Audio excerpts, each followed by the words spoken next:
Mas Arif, selamat datang di channel Mulia Al-Fatih ya. Jadi Mas Arif ini adalah salah satu project leader di divisi aluminium di Mulia Al-Fatih. Betul kan Mas? Betul. Gimana kabarnya? Alhamdulillah baik. Sehat ya? Sehat. Oke. Walaupun cuaca lagi sedang tidak bersahabat, Sahabat ya. tapi kita harus tetap sehat. Siap. Mas Arif, Ya. aslinya dari mana? Aslinya saya lahir di Banjarnegara. Banjarnegara. Banjarnegara itu lebih dekat ke arah Wonosobo, Magelang, Jogja. Nah, Jogja begitu ya. perjalanan seperti itu. Ngapak ya berarti ya Mas ya? Berarti ya kurang lebih ya begitulah. Ngapak ya. Karena tanah lahirnya memang dari situ. Oke. Terus bisa di Jogja nih sejak kapan? Terus gimana ceritanya? Kalau di Jogja itu kurang lebih dari tahun sekarang sudah nyentuh 20 tahun. Dulu awalnya perjalanan saya di Jogja itu tiba di Jogja itu tujuannya untuk kuliah. Oh, kuliah. Ya. Mantap. Kuliah di mana, Mas? Dulu saya kuliah di STMI Kakakom. Mungkin sekarang udah berubah nama ya. Namanya sekarang UDTI. UTDI. UTDI, betul. Ya, UTDI. Selesai nggak? Waktu itu saya mempunyai banyak masalah di dalam kuliah, jadi karena saya mungkin bukan bidangnya yang tepat. Waktu itu saya berasal dari IPS, jadi dan mata kuliah yang bersangkutan itu hanya lebih banyak cenderung ke hitung-hitungan. Ya, mungkin saya jadi lebih Salah jurusan ya. Jadi lebih bahasa gampangnya salah jurusan. Oke. Terus nih gimana ceritanya kok bisa ya masuk ke dunia aluminium? Ceritanya itu waktu saya masuk ke dunia aluminium itu saya tertarik dengan keterampilan. Jadi saya mempunyai sedikit passion di bagian keterampilan. Jadi seperti membuat sesuatu. Jadi di situ saya ingin belajar. Dan awal kenalnya itu ya dari beberapa teman rekanan, dan sempat juga saya belajar sedikit dari situ. Ya kurang lebihnya seperti itu. Jadi udah berapa tahun nih kira-kira di Kalau aluminium ini? di aluminium saya kurang lebihnya sudah berjalan sekitar 6-7 tahun. 6-7 tahun. Oke. Jadi mungkin sebelum gabung di Mulia Al-Fatih ini ya, perjalanan karir di bidang aluminium ini seperti apa nih Mas Arif? Jadi dulu awalnya saya mulai terjun ke dunia aluminium yang lebih bisa dibilang mulai ke arah ke bekerja secara profesional. Saya ikut beberapa aplikator juga di Jogja ya? Di Jogja waktu itu sempat beberapa tahun gitu. Ya sambil menimba ilmu, sambil mencari ilmu dan menambah ilmu, menambah wawasan untuk beberapa pekerjaan yang memerlukan tambahan ilmu aluminiumnya, karena di bidang aluminium itu juga banyak. Jadi tidak hanya serba aluminium aja gitu. Aluminium aja, contohnya ada kaca, juga ya? ada almari, bikin etalase gitu. Iya. Jadi tidak hanya fokus ke arah partisi pintu, partisi kaca gitu. Ya. Terus bisa akhirnya gabung dengan Mulia Al-Fatih itu tahun berapa Mas?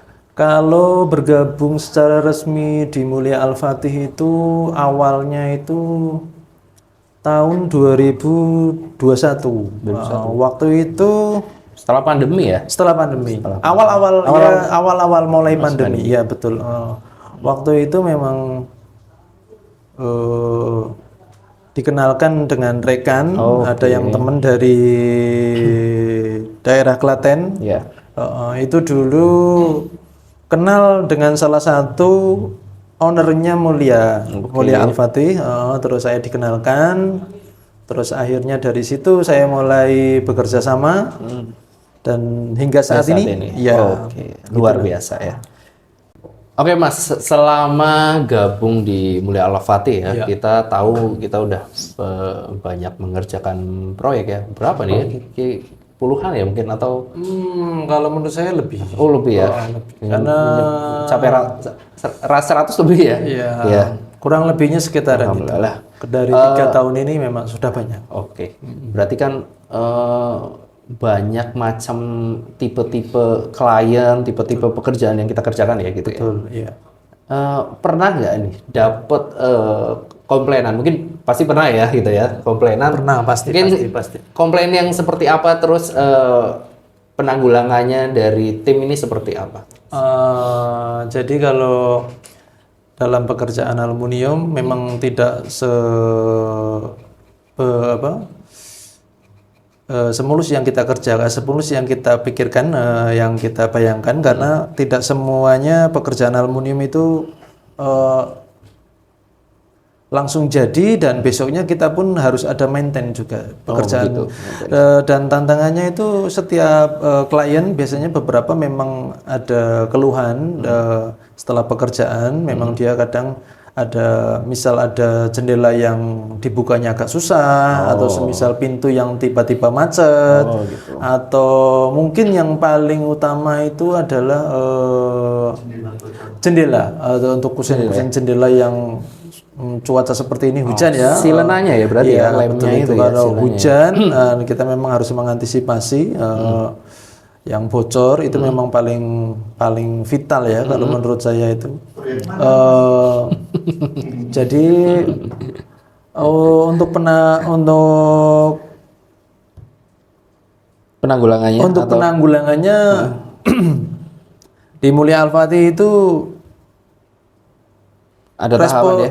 Ada tahapan. Jadi dari klien memberikan feedback ke info ke customer service, ke CS. Nah, nanti langsung diarahkan ke teknisi kemudian dijadwalkan dan langsung ditanggulangi. Berarti ketika memang ada komplain setelah proyek entah itu selesai atau masih dalam masa garansi, oh ya teman-teman, di Mulia Al-Fatih ini kita ada garansi ya, terutama garansi pemasangan dari aluminium gitu. Jadi itu salah satu mungkin kelebihan dari Mulia Al-Fatih ya, kita memberikan garansi ya Mas ya. Jadi setelah ada masuk atau feedback dari klien komplain itu, kemudian kita langsung respon ya, kita jadwalkan untuk revisi ulang ya, yang mana yang rusak gitu ya. Iya betul. Oke.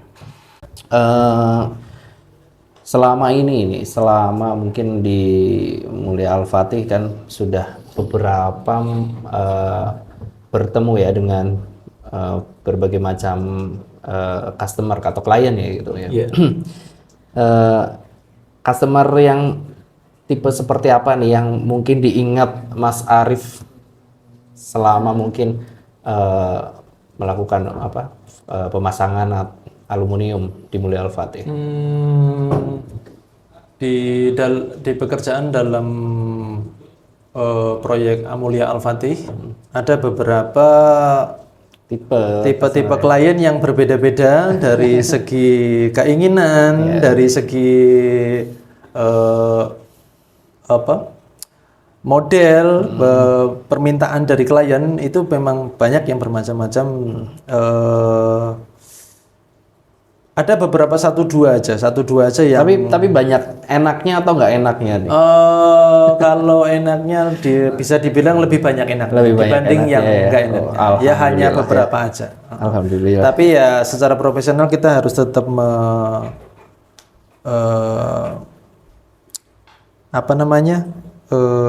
melayani dengan profesional apa yang diinginkan seorang klien gitu kan. Ya sudah menjadi tanggung jawab kita juga. Oke. Selama ini mungkin apa aja sih tantangan yang dihadapi atau kesulitan yang dihadapi selama mengerjakan proyek-proyek aluminium gitu? Tantangan yang saya hadapi selama ini dalam mengerjakan proyek Mulia Al-Fatih itu satu, nomor satu itu pekerjaan aluminium yang berbarengan dengan sipil, karena itu sangat susah sekali, sangat dari segi waktu pasti akan memakan waktu lebih lama karena untuk pemasangan aluminium itu sebenarnya itu kita menjadi bagian yang paling terakhir.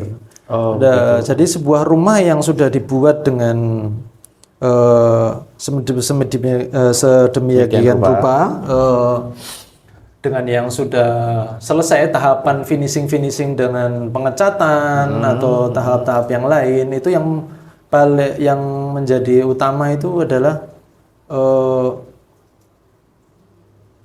pekerjaan aluminium itu setelah finishing. Iya.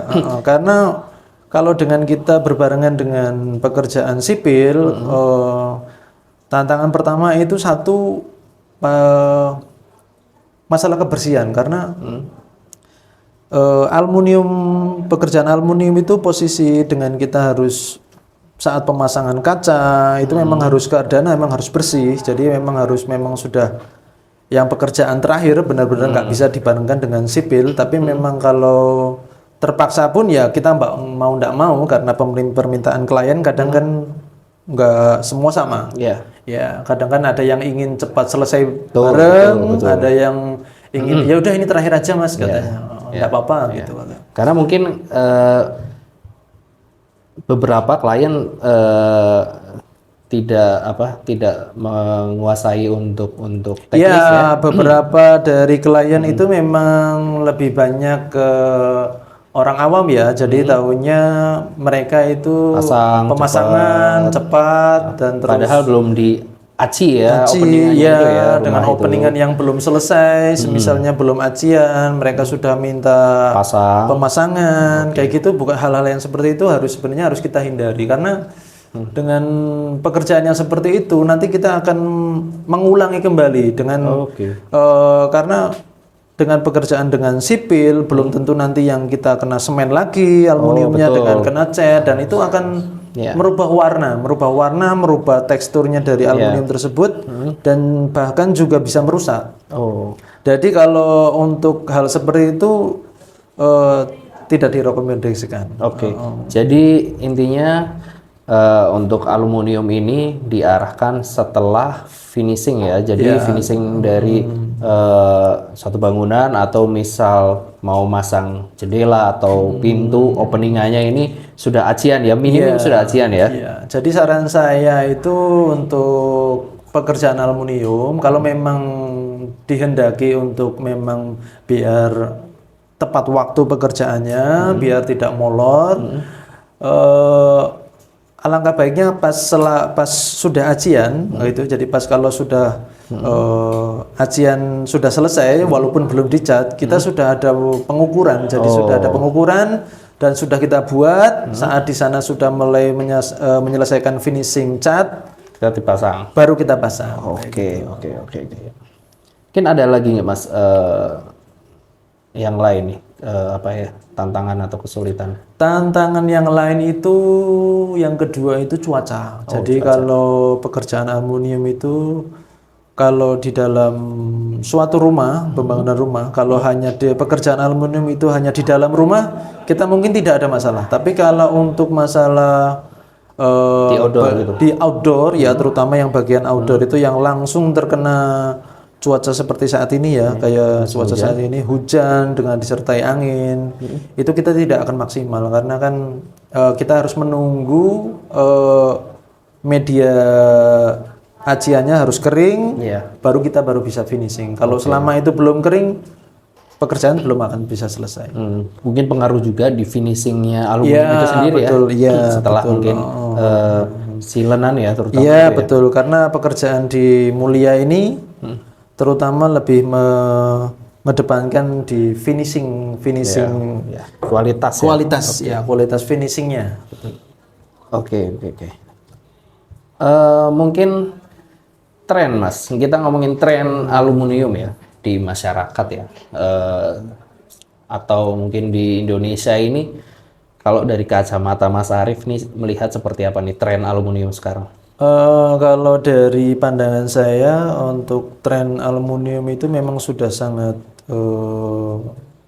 mencakup luas ya, udah ibaratnya sudah beberapa tahun belakangan ini memang dari suatu kota, terutama kota besar itu untuk pembangunan transisi, menurut saya itu transisi dari trennya dari kusen kayu ke aluminium itu memang sudah mulai dari sejak lama.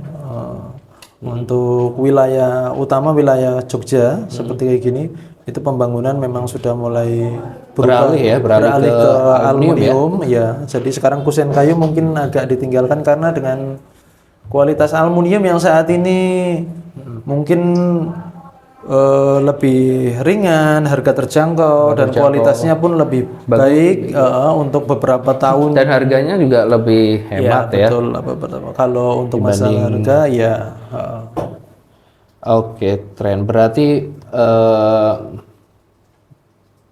banyak masyarakat sudah beralih ya intinya. Pertama kayak rumah-rumah modern sekarang udah banyak pakai pasti aluminium penggunaan pasti pakai sekolah-sekolah, rumah sakit, kemudian beberapa renovasi juga pasti karena dengan cuaca yang saat ini nggak menentu ya, panas hujan pasti dia akan mempengaruhi kusen pintu dan jendela pasti akan mempengaruhi.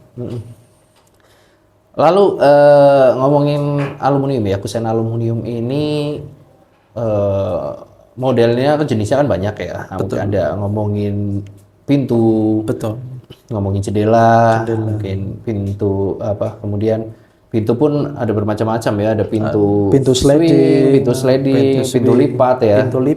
Kemudian jendela juga modelnya bermacam-macam. Gitu ya. Dan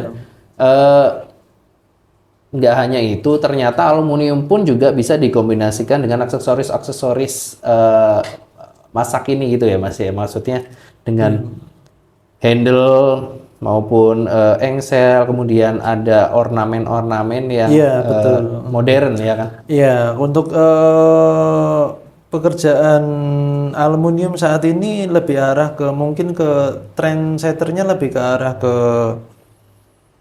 milenial ya. Jadi untuk pekerjaan aluminium sekarang itu yang dibutuhkan memang terutama kayak seperti di Jogja ini kan sedang merambah coffee shop ya. Coffee shop itu di kafe-kafe ya udah. Ya betul di coffee shop itu memang permintaan juga kadang-kadang sesuai dengan zamannya sekarang. Jadi tidak seperti dulu yang hanya kaca polos saja terus menyesuaikan marketnya ya karena sekarang marketnya lebih generasi ke arah Gen Z ya. Iya, Gen Z komersil lah ya. Oke, Mas Arif, ini ada beberapa pertanyaan yang sering ditanyakan oleh klien atau customer ya ke kita. Misal nih Mas, ada rumah mau renovasi ya. Sebelumnya ini menggunakan kusen pintu, kusen jendela ini dari kayu. Nah, musim hujan gini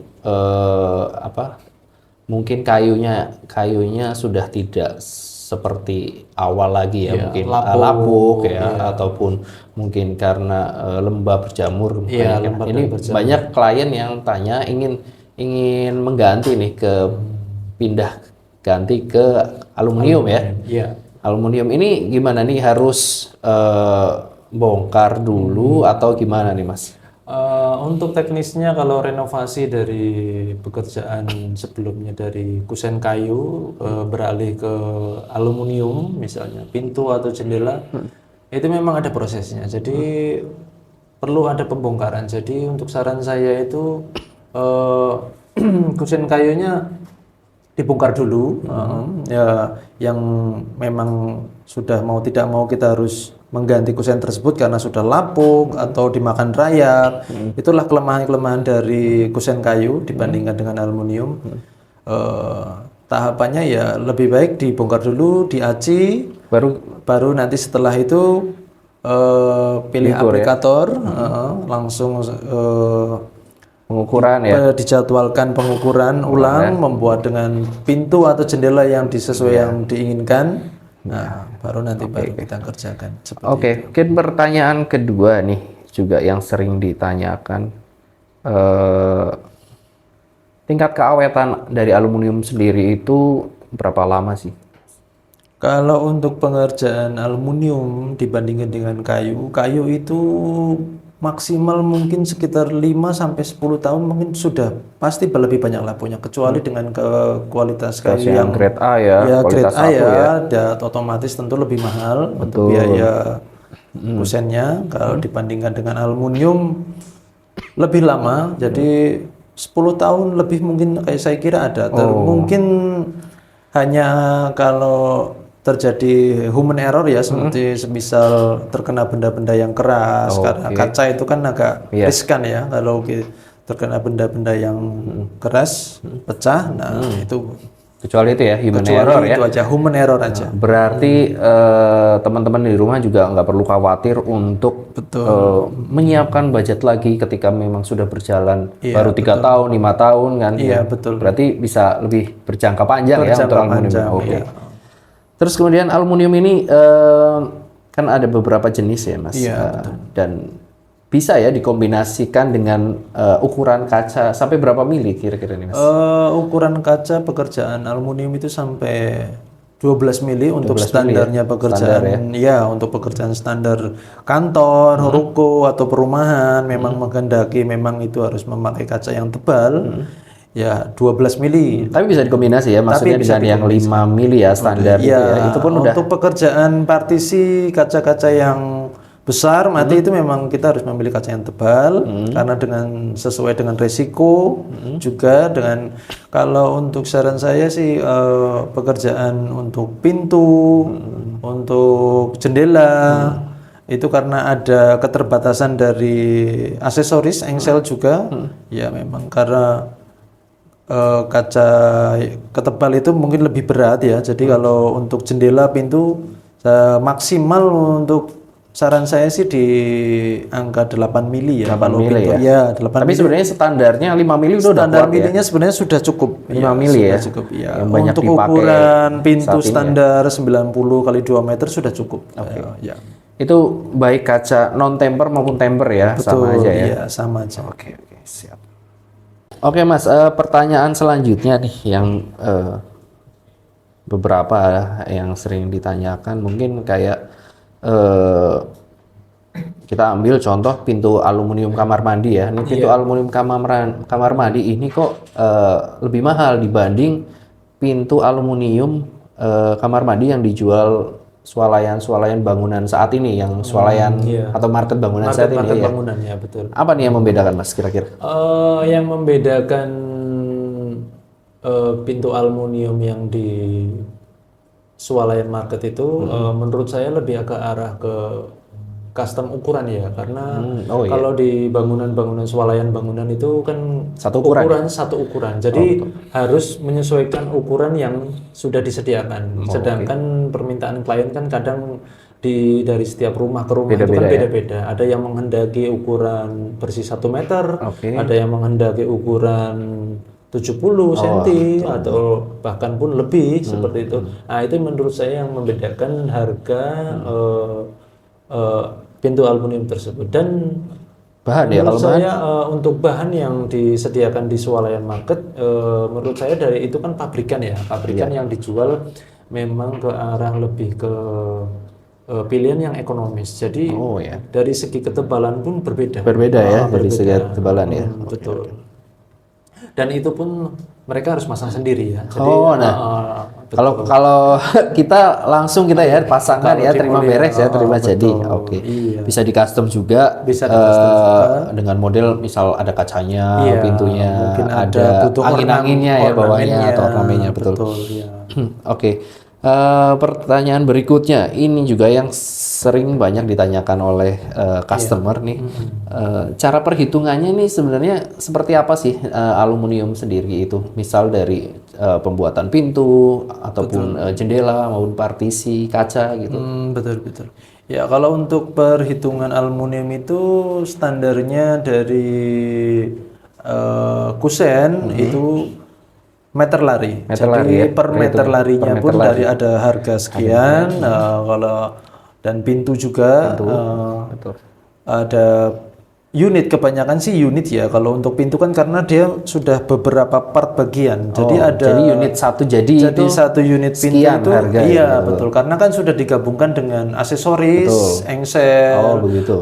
dengan permintaan aksesoris handle, kunci yang berbeda-beda. Kan menyesuaikan dengan harga juga berbeda. Mungkin juga pintu kaca maupun Betul, sliding ya. pintu kaca atau Tapi kalau kusen ini meter lari ya. kalau kusen meter lari. Kalau bahan jendela juga perhitungannya seperti apa? Kalau bahan jendela menurut saya lebih ke arah ke satu unit ya, satu unit jadi ya, jendela. Karena kan satu unit jendelanya sudah mencakup ke engsel jendelanya, aksesoris handle-nya, pemilihan kacanya nanti ke arah kaca